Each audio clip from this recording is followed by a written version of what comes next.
Sa mapagpalang araw mga teknisyan, mga kadaway, mga master, mayroon po tayo ditong repair na CRT TV. Ito po ay Sanyo, bale 21 inch po ito, slim fit po. So ngayon testing natin para malalaman natin kung anong issue nito.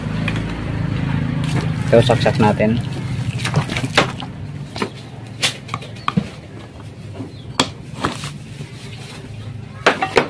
Kasya.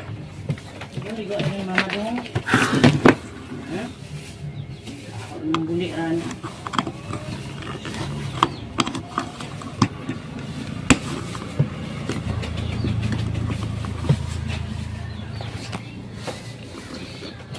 Skip. Okay, power on natin. So ayan, may power naman. Pinutin natin yung channel.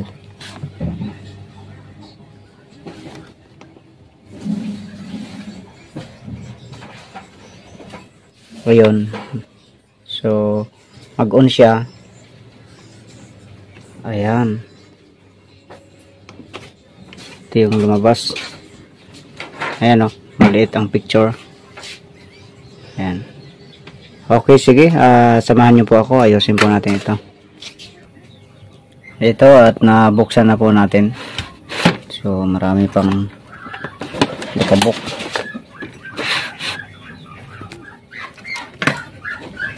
So tayo siguro ang naunang nag-ano nito, nag-ayos. So ito, may nakita tayong kapasitor na lobo na.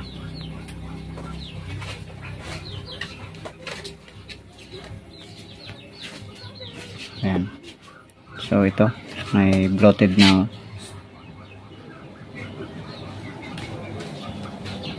Lobo na po. So maaaring yun ang dahilan ng guhit. Pero bago ito lumubo, may isa pang dahilan. Maaaring ang power supply ay abnormal na yung supply. Maaaring minsan ay mataas na. So check natin yung optocoupler. Tapos i-solder natin ang power supply. Tapos yung mga diode dito i-check na natin para iwas backsab tayo. Okay, ito bale napalitan na natin yung kapasitor. Ito na siya. Tapos yung optocoupler pinalitan na rin natin. So may leak na kasi siya. At na-resolder na rin natin. So nakaranas na rin pala ito ng repair. So na-resolder na natin lahat itong may mga crack na hinang.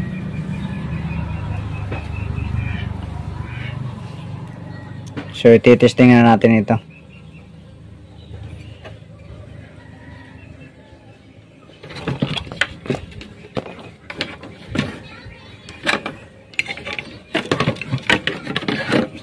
So kabit natin ang kanyang yoke. Ito yung sa degaussing coil. Ito yung sa sound.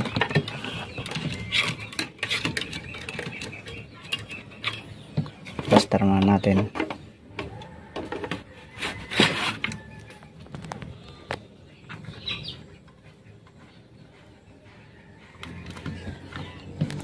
Ayan. Tapos ito yung video drive.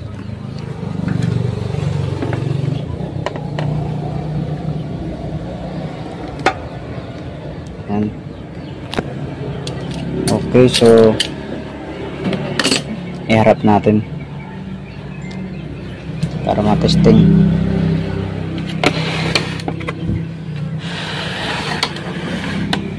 Yeah.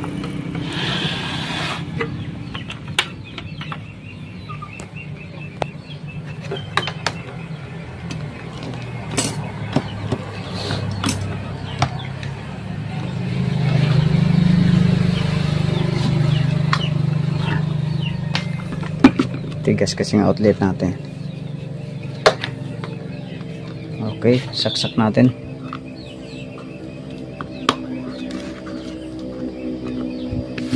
Power on.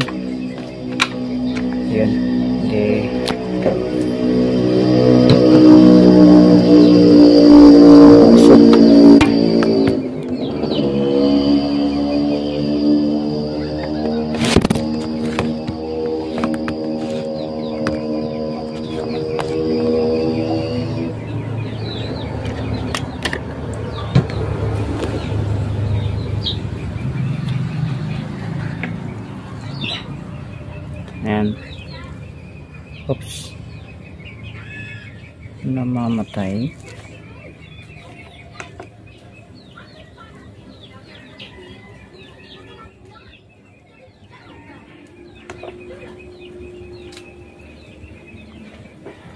So namamatay pa siya.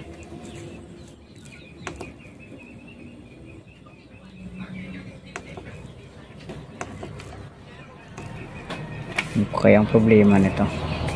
Okay, troubleshoot ko muna. Ito, bali na-check na natin yung mga diode lahat. Lahat ng diode na rectifier at saka zener. So, wala namang nakita tayong sira. Katesting natin, mayroon palang ano dito, leak sa puno ng wire na to.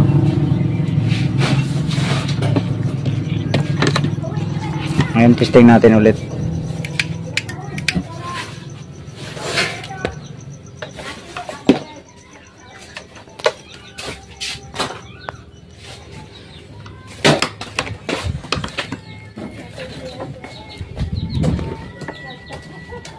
Power on natin.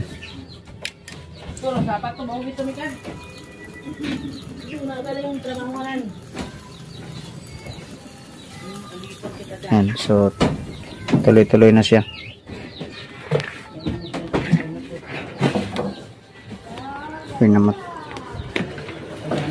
Namatay ulit.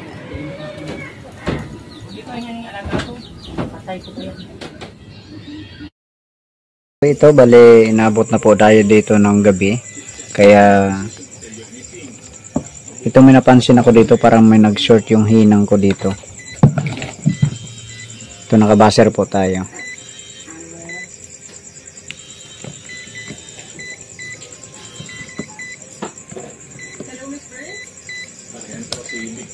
Bitaw yung natin ah. Yan. Yan. Nakabaser tayo. Nakatanggal na yung ano natin, video drive. Pero ito parang nag-short ako dito sa paghinang. Ayan. Sa heater to ground. So tanggalin ko nga muna.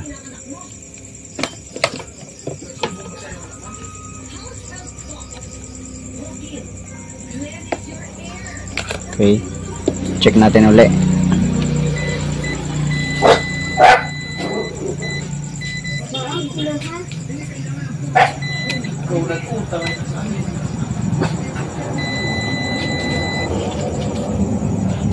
So parang ganun din naman, pero subukan natin i-testing. Parang nag-short talaga yung hinang ko doon eh.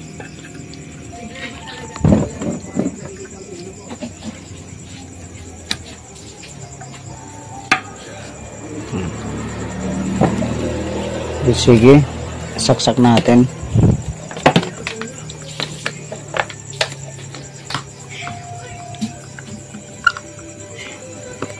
Ayan, power. Ayan. Power natin. Touch channel.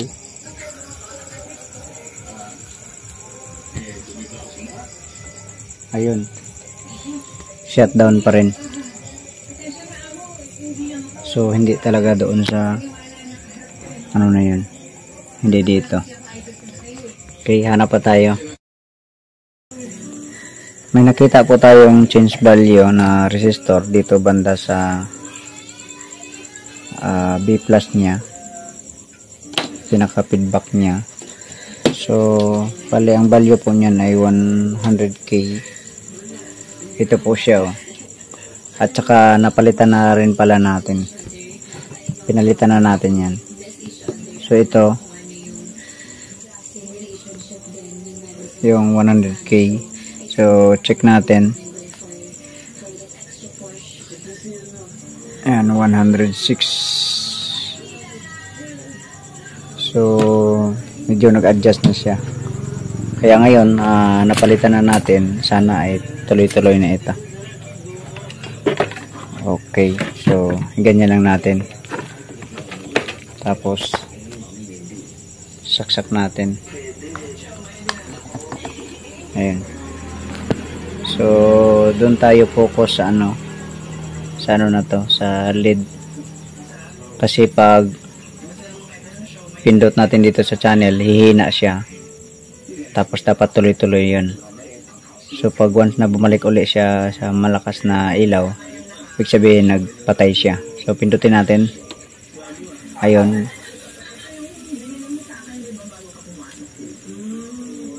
Ayun. So shutdown pa rin. Pero parang may napansin tayo dito. Yung nilagyan natin ng glue stick at saka electrical tape. Parang napapansin ko kasi parang nangangamoy siya. So patayin muna natin yung ilaw.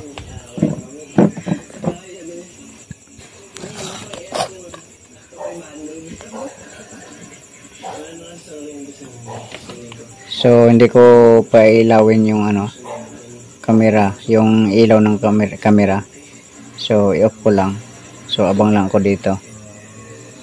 Ayan. Okay, so patayin ko muna yung camera.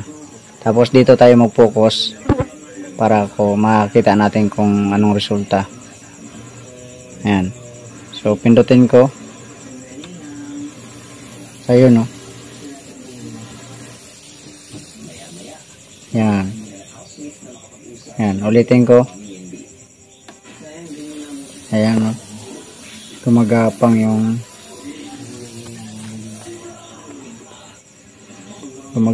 talaga yung apoy.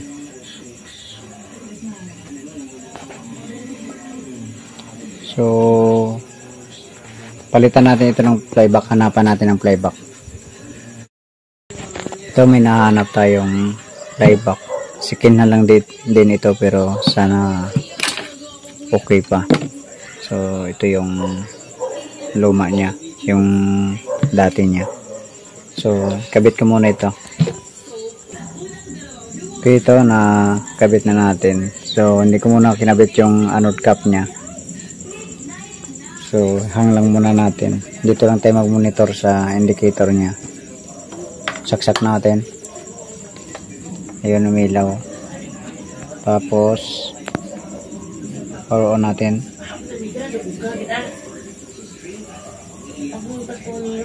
Ayan, patay pa rin. Shutdown pa rin siya, oh.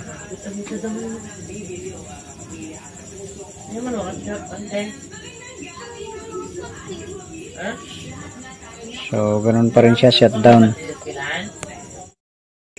Ito, binalik na lang natin yung dating playback. Tapos nilinisan natin dito ng lacquer flow.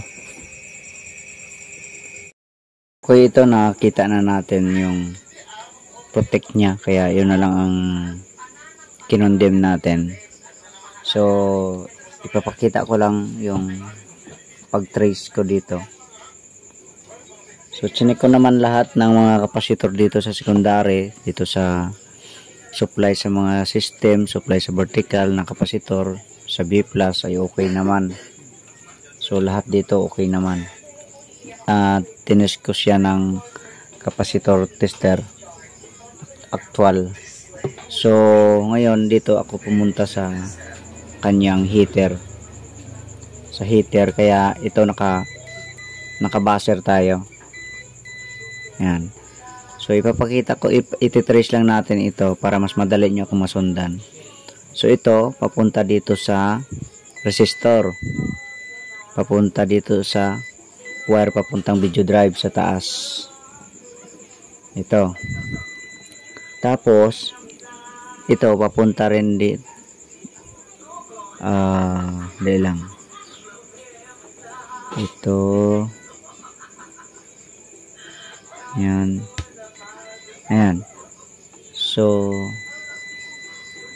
ito na to papunta dito sa wire tagos dito papuntang video drive. Tapos meron pa siyang koneksyon na pumunta dito sa resistor. Ayan. Tawid siya dito. Tapos ito na to diretso siya dito sa diode. Tapos tumawid naman siya dito na mayroong filter capacitor dito na electrolytic. So ito meron din siya ditong koneksyon papunta dito sa diode uli. Ito may diode uli. Tapos tagos siya dito, punta naman siya dito sa diode saka resistor. So dito muna tayo sa resistor na to. Ang resistor na to ay papunta na siya ng ground. Ayan, ground na siya. So dito tayo mag-trace sa diode uli. Tagos siya dito. So ito na siya. Tapos dito sa papuntang baba, tayo. Tagos siya dito. Ayan, may jumper. May jumper po siya. So diretsuhan na siya dito sa jumper. Tapos itong jumper pumunta siya dito.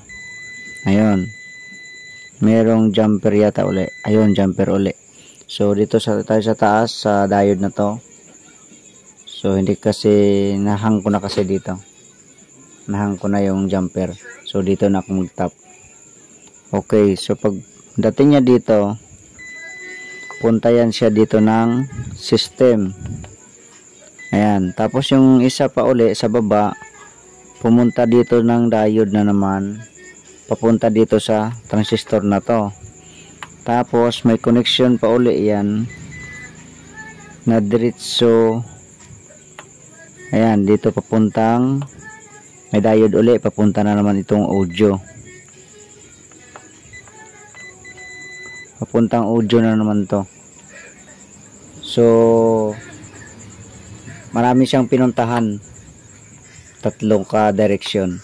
So ang ginawa natin, itong jumper na to dito ay hinang natin. Kaya ayan o, pag itinis ko dito, ayan, tumutunog. Pero pag dito na ako sa baba, papuntang ano na to, connection wala na kasi nahang na ko na yan.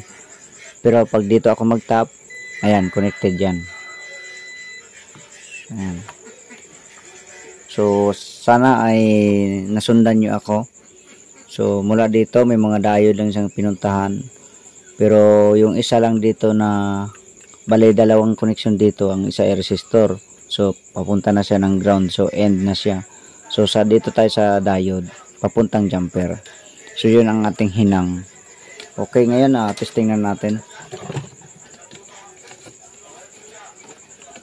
So naglipat tayo ng ang lamisa. Kasi ginagamit yung isang lamisa. Okay, ito. Saksak ko na to.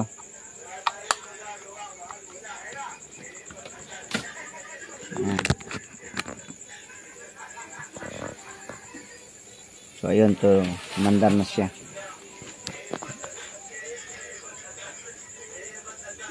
So tingnan natin. Ayun, nag-blue na. Tingnan natin. Ayun, lumabas na ang picture. So ito, medyo may bawas siya dito sa taas.